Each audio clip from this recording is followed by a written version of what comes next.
Hey everyone, Lewis Robertson with Alcove Productions, and I'm super excited because today a pair of vintage Neve VR modules showed up for me that I scored on eBay for about $300 a channel, which to me is just an insane price for these channels.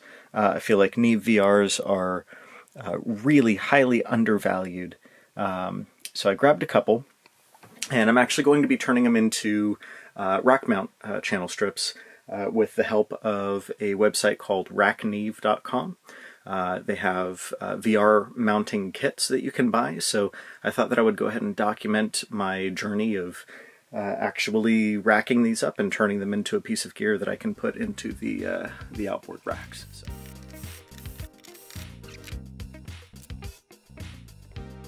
Now we will be removing the EQ module and the preamp and dynamics module. So to do this, we have to disconnect these ribbon cables up here. To do this, I would suggest, if you have a plastic flathead, to use that. If not, just be very, very careful with a metal flathead. The reason I suggest using this rather than just pulling on them is because they have very, very sharp pins that will murder your fingers as it comes off. So just wedging this in on the side and twisting it back and forth to just kind of slowly work around each of the connectors. And then when we get down to these connectors here, that might be a little bit of a different case where we can use our fingers, or maybe a combination of fingers and some pliers, again being very, very careful.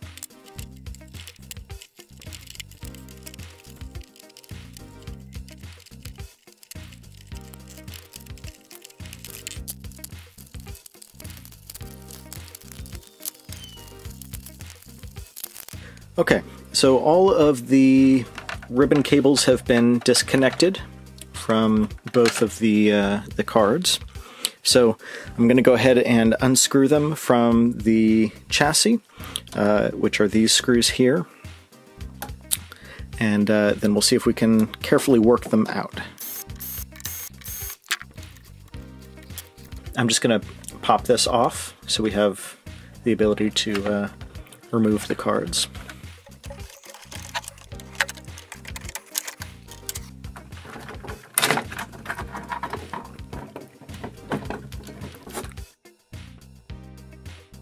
We will rinse and repeat for the second channel.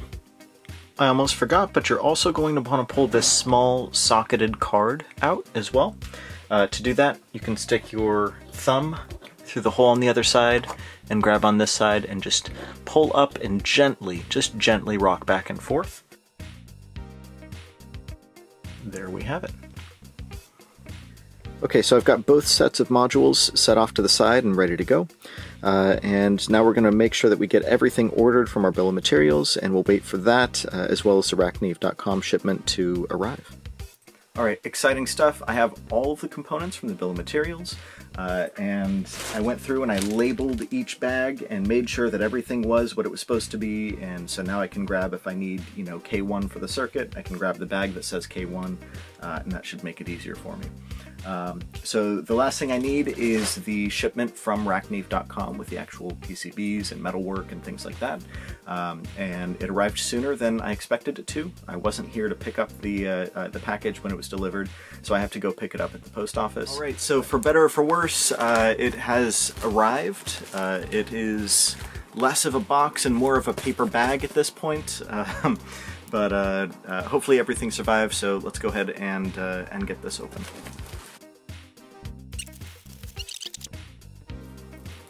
These are very nicely made. They look great. There's a plastic cover over them at the moment. I'm going to leave that on until I need to take it off for assembly. But that is looking very good. That is exciting. These look like very, very well made PCBs. These look like the metalwork cases, which look great. These are very, very sturdy cases, so not worried about these being damaged.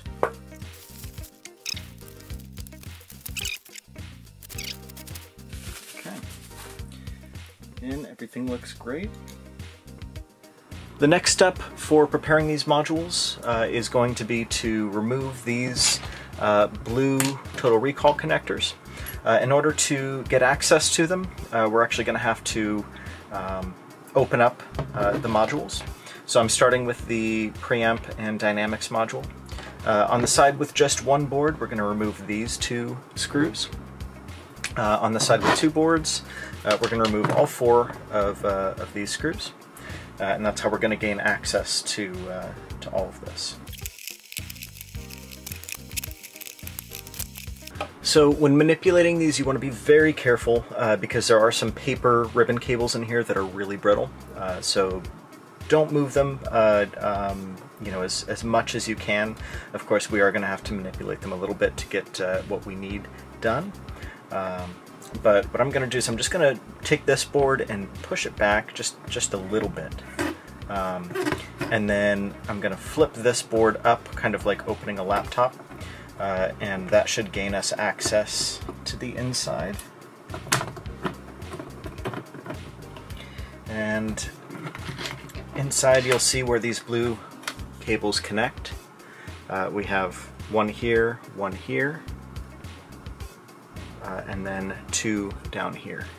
So these are what we're going to pull out. Now, to get these out, the way that these work, I can show you on these. There are these little slots. Let me zoom in here. This isn't attached to anything, so I'm going to push with my finger here up on the cable. Let's see if I can start to pry that up, and I can. And now that will start to come open. You can see we've got one side open. And then we would do the same thing on the other side.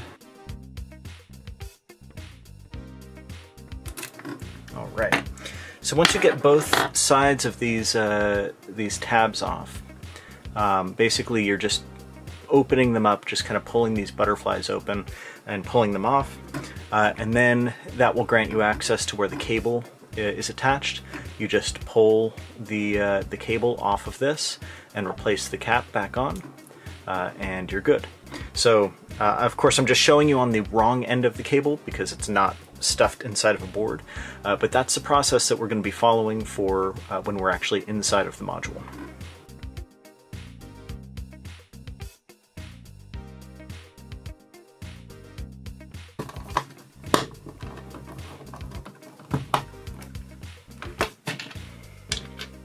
We're going to do the same thing with our EQ module. We need to remove these two blue ribbon cables. So to begin, we remove these two screws.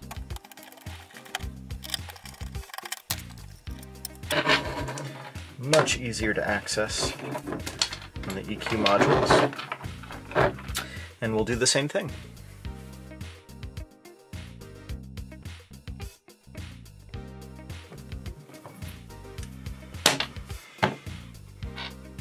It's time now to start populating some PCBs. So we're going to start with the power supply, which is going to be this one, which we'll break these out into their individual boards. But what I did is I went through and I grabbed all of the components that I'm pretty sure that I need for the power supply and put them out. I've got my capacitors over here, I've got my resistors over here, and I just kind of have things generally organized. But before I actually start stuffing, I'm going to double check one more time because it is really, really important that our resistors are the proper values. So I'm going to go ahead and pull out my multimeter and test every single resistor.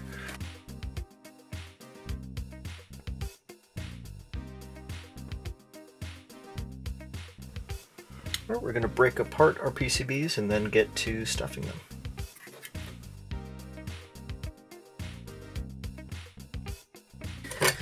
Alright, so these are where we're going to start for populating. Okay, so I've gone ahead and populated the PCBs, and this is what they should look like. The primary is wired with my two brown wires together and the two black wires together because I'm in the United States running off of 120 volts. So this is just wired to my IEC outlet here. And I do have a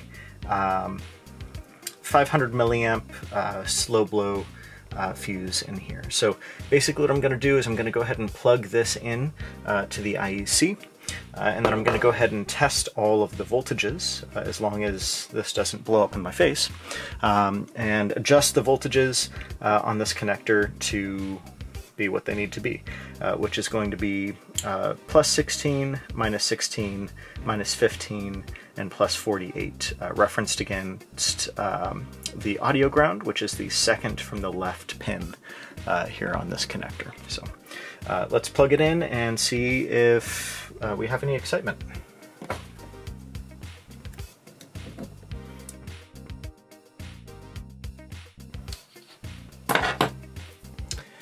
Okay, so all of our voltages are looking good. So I'm going to unplug it. Next, we're going to go ahead and work on populating the meter driver boards. Meter driver boards are populated and soldered and good to go. So on to the next boards. There we go. The volume control boards are done. Now let's go ahead and move to the main interface PCB. So I've finished the interface boards, and so now I am just sticking the sockets onto the 11216 cards from the VR. And once I have all the sockets on, I'm going to stick them onto the board and solder them in place.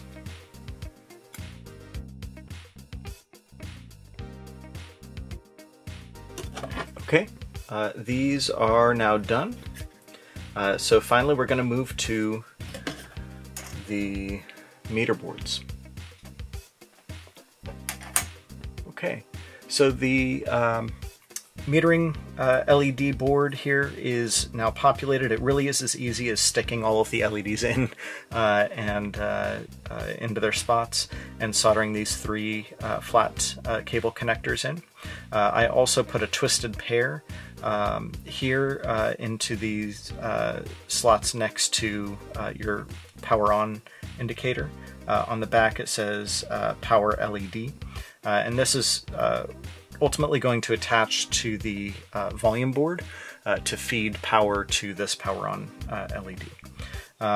I've also installed the switch, the power on switch, as well as some cabling that'll ultimately go to my IEC inlet and my power transformer to power on and off the unit.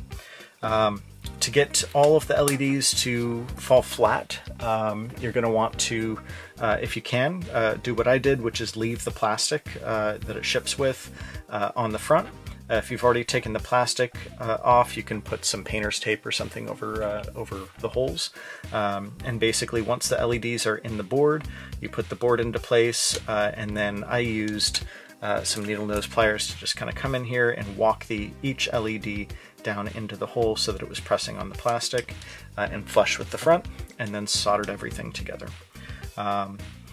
And that is the final board that needs to be stuffed and soldered. So now we can move on to making cables, which I have my supplies down here. We're going to start with the Molex-based cables, of which there are three. Two are the same, just different lengths, and another one has a slightly different approach to it. So we're going to start by creating these two cables.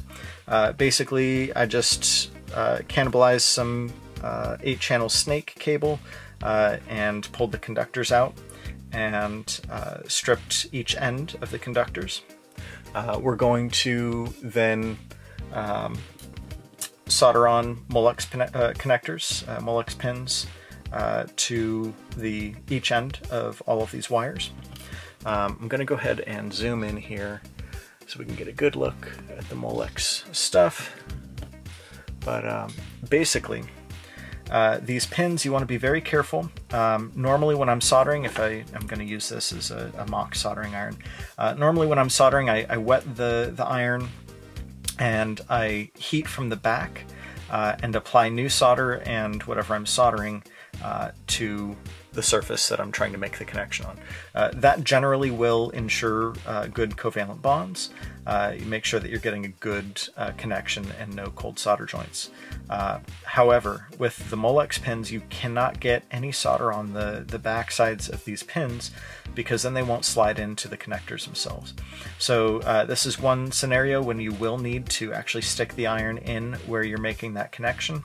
And trust yourself with watching for that solder to flow.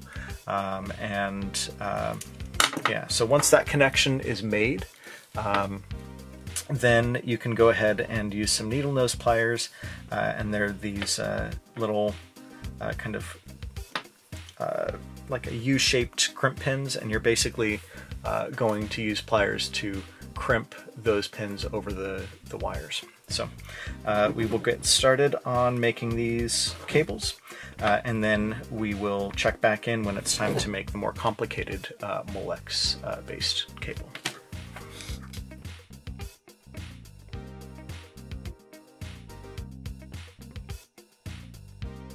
Okay, so I have soldered all of the ends on these leads here, and now I'm going to take my Molex housing and insert the cables in. See if you can listen for that click.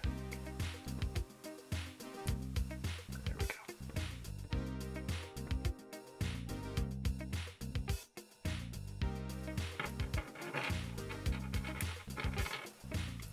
Okay, that is one cable complete.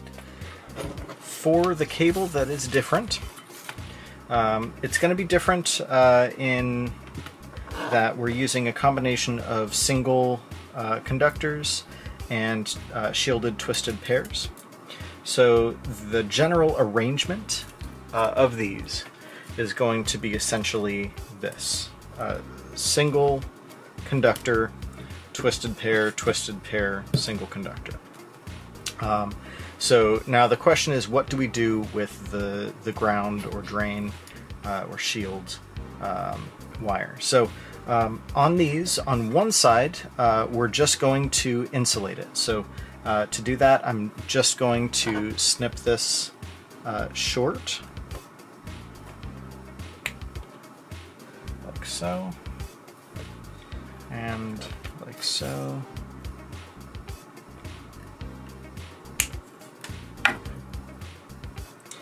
And then use some shrink tubing to insulate that so that essentially it's just not in the equation on one side.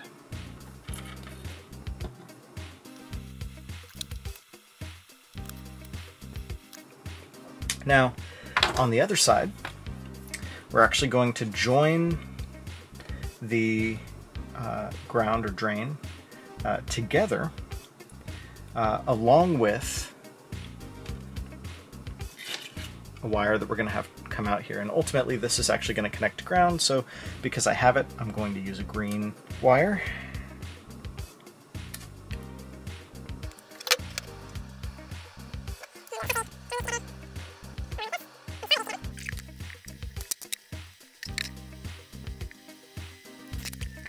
Now we have our drains connected with the lead coming out, and again we will want to ultimately insulate this piece, so I'll use a small piece of shrink tubing again.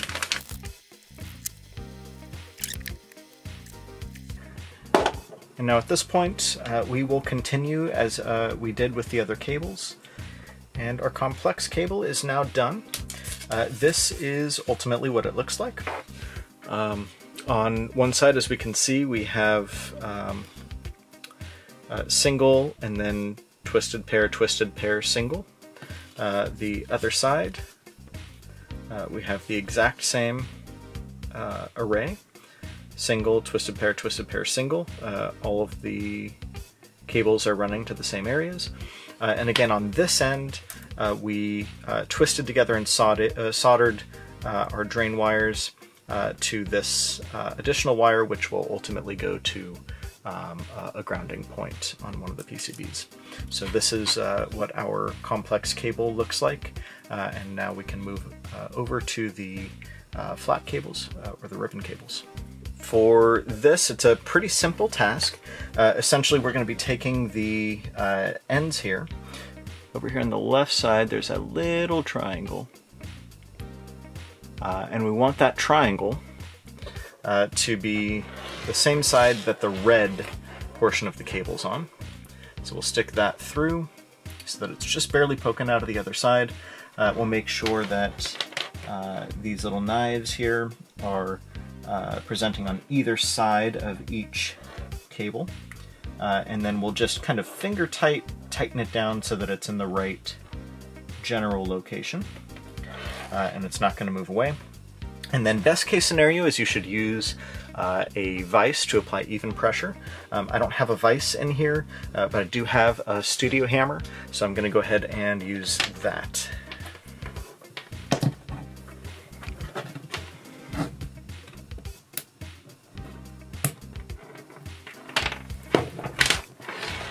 And there is our first side.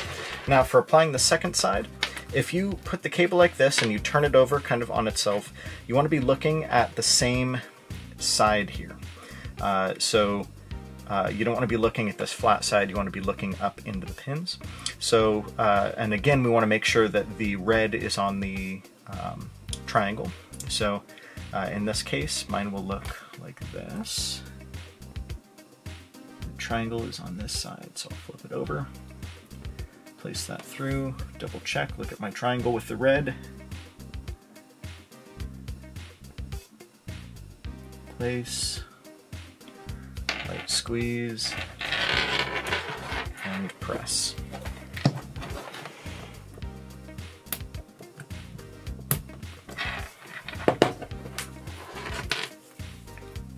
And there is our flat cable.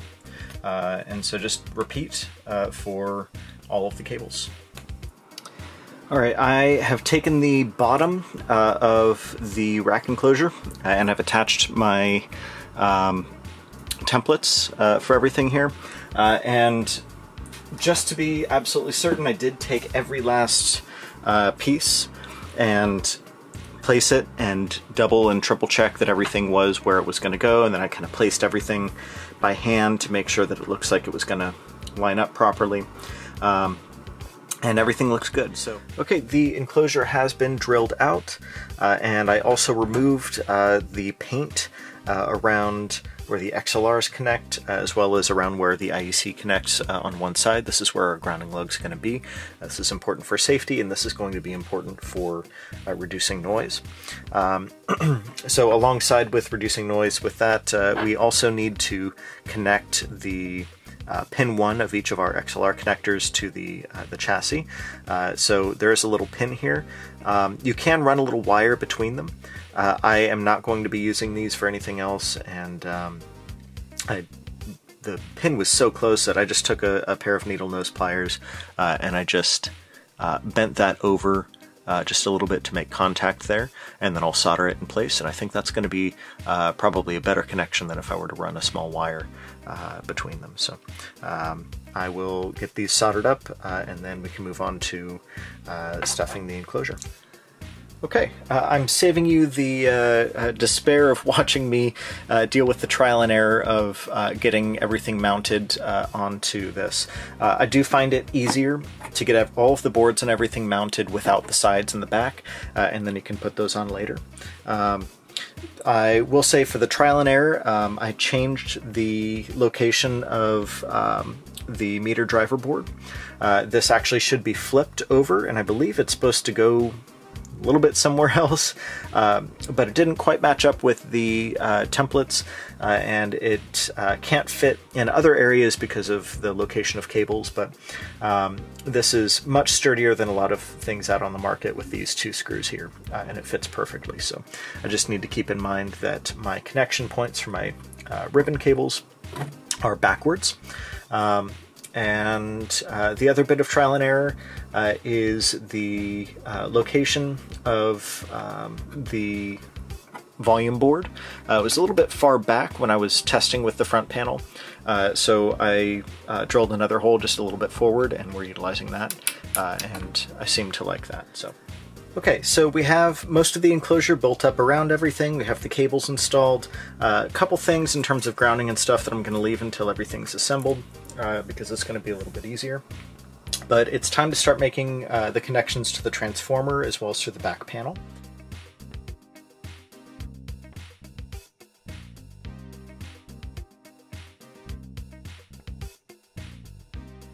Before I go any further with the XLRs or anything, I'm going to go ahead and secure the front plate.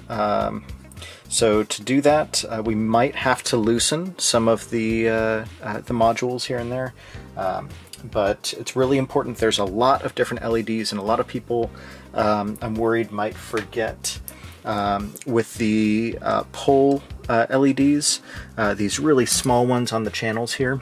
I'm worried that people might forget about those, so be very careful that you are being cautious of any resistance that you run into as you are putting these in.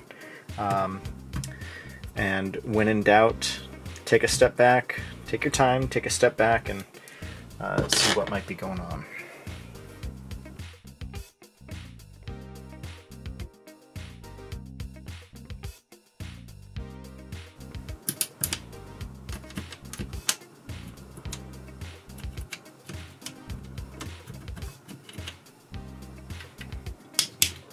So for soldering in the XLR connections, this is going to be done in 2 different ways. For the mic in, you're going to keep your ground on both ends.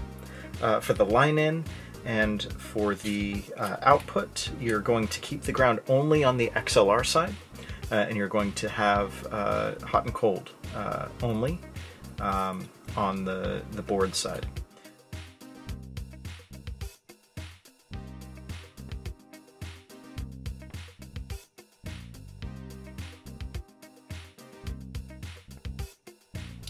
Alright, so our final bits of grounding have been soldered into place, and that is from our grounding, our chassis ground here, we have a lug that's going to go over to here, to our grounding spot on the chassis. We also soldered something that's going to go over here as well, and then we have this green wire that's coming from the volume board, which I need to reattach here, but the one coming from the volume board is going to audio ground over here on the power supply. So besides that, that should be it. There's only so much we can do to test the unit before we actually plug it in and turn it on. The little bit that I did just for safety is I made sure that our grounding lug on our IEC had good continuity and low resistance to the chassis, as well as to the grounding spot on the power supply.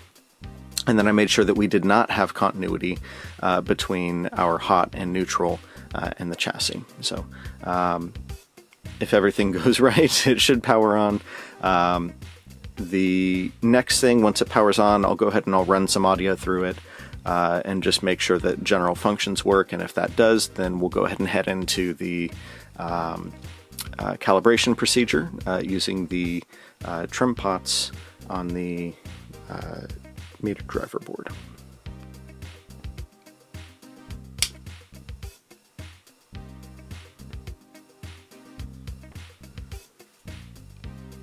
That is promising.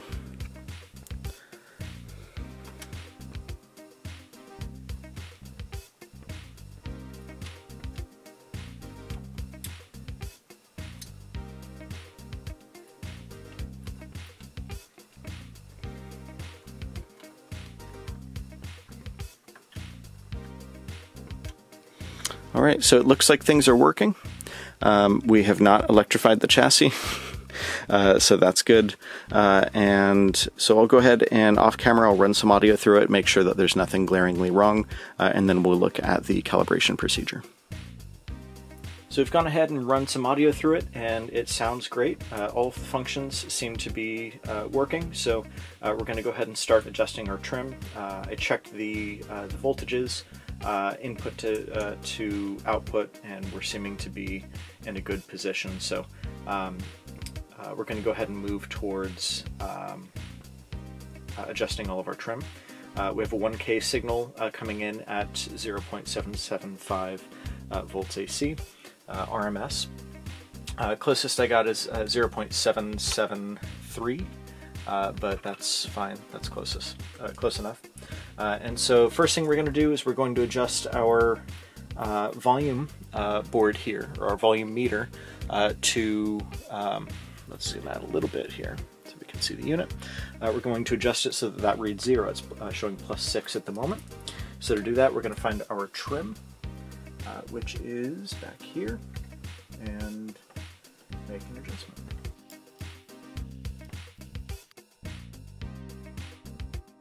Our next bit here is going to be measuring the voltage at pin 1 of U111 and adjusting comp offset so that we show 0.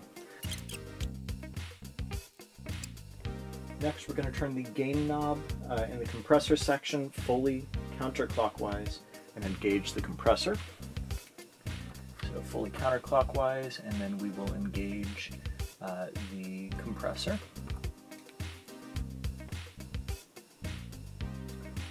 And adjust the threshold knob so that the output voltage drops 3 dB. And then we're going to make sure that our limiter and compression is showing -3 dB. Okay, there is -3, and we are showing -3, so that is good. Okay, next we're going to measure pin 7 of U111 and adjust EXP offset for 0 dB, 0 volts DC.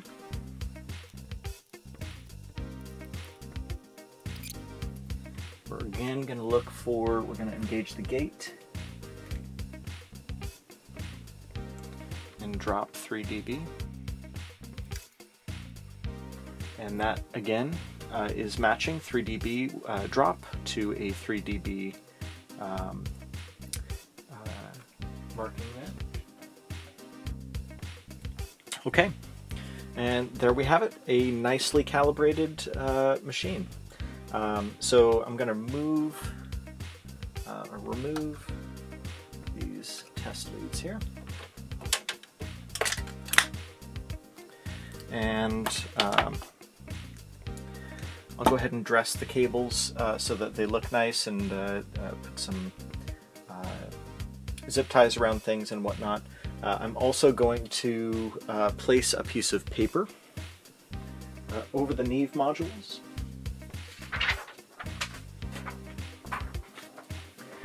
Like so,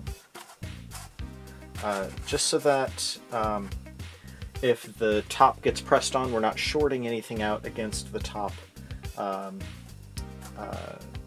from the Neve modules against the top. So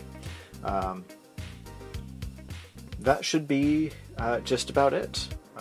So the channels are racked up and beautiful, they sound amazing, they look great. And the last thing that we need to do is reorient the knobs. I just took a Dremel tool with a cut wheel on it, and I took a spare flat head screwdriver bit and just drilled or just cut a little notch in it.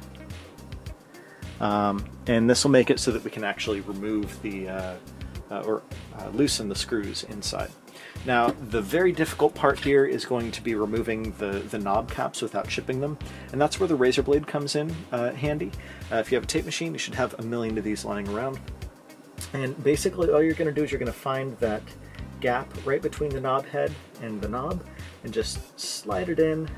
We're not trying to push very hard, just getting it in there and just gently rock it back and forth, and then move, rock back and forth, move, rock back and forth, until we get the knob cap loosened. And once it's loose enough, then you can just grab it and pull it out without chipping the sides. And then we can put our tool in and loosen it. Remove the knob. Make sure that we are in our center detent position. We are.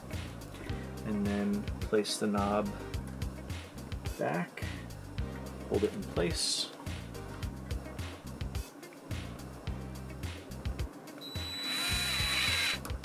Okay. And now we're in business. And we can pop the knob cap right back into place. And there's one done. So pretty simple, and once you get the hang of it, you can do them all pretty quickly. Alright, so I've had some time to work with these for a while, and they found their way onto a couple records for mixing as well as for tracking. And my opinion is that they are absolutely incredible pieces of gear. Such a welcome addition to the gear here in the studio. The EQ is incredibly usable. It sounds great, very reminiscent of SSL EQ. The dynamic section is big and gritty and dirty and fun, and the preamp is really good. I actually really love the preamp. I've been using it a lot on electric guitars recently, and it's that's something that really surprised me about it, but really phenomenal. So I'm shocked that things are, these channels are going for so little now. I would imagine that the prices are probably going to go up as people kind of rediscover them, but and as they become more rare. But all in all, I'm very happy to have this piece in the studio. The build was super fun. I want to give a huge shout out and thank you to Neve.com for making these and making sure that they're right and super high quality. It was a blast to build. I'd love to maybe have a rack of 8 of these or so we'll see if I have the time and the funds to put that together, but these are so fun to have in the studio. Very glad I did it. So thanks again to Neve.com for making this kit, and thank you for spending the time to watch this incredibly long video. I will catch you in the next video.